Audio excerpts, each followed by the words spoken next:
Bonjour bien-aimés frères et sœurs, bonne nouvelle semaine à tous, que le Seigneur vous bénisse. Bienvenue dans ce partage quotidien. Le thème de ce matin, sans Dieu, tu ne peux rien faire.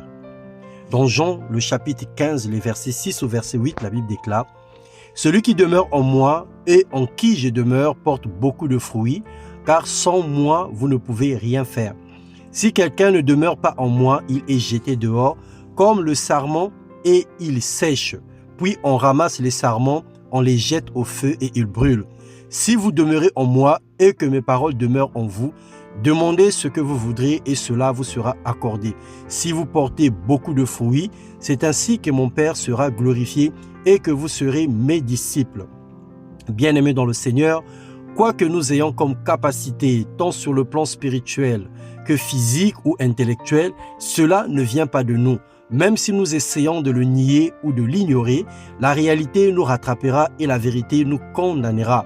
Ésaïe 45, les versets 9 et 10, la Bible déclare « Malheur à qui conteste avec son Créateur, vase parmi des vases de terre, l'argile dit-elle à celui qui le façonne, que fais-tu?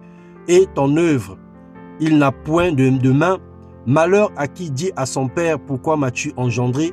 Et à sa mère, pourquoi m'as-tu enfanté? » Soyons plutôt humbles, dédions notre succès à Dieu, laissons-lui toute la gloire, accordons-lui la première place dans nos vies, car c'est l'Éternel qui fait mourir et qui fait vivre. Il fait descendre au séjour de mort, il fait et il en fait remonter.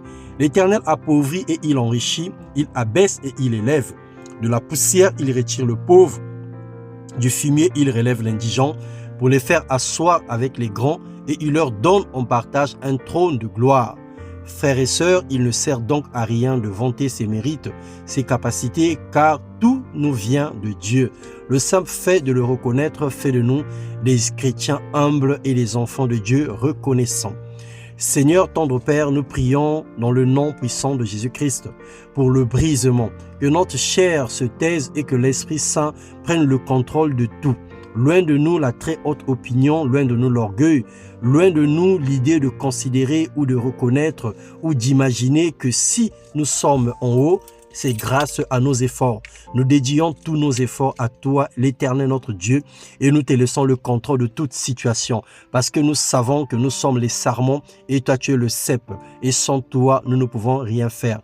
Viens arroser nos vies, viens faire fleurir, Éternel des armées, Dieu de gloire, Père éternel, notre existence, viens faire fleurir, Seigneur, nos affaires, viens faire prospérer nos vies, afin que nous soyons, Éternel des armées, des instruments utiles dans tes mains. Nous sommes, Seigneur, l'argile, donne-nous la forme qui te convient.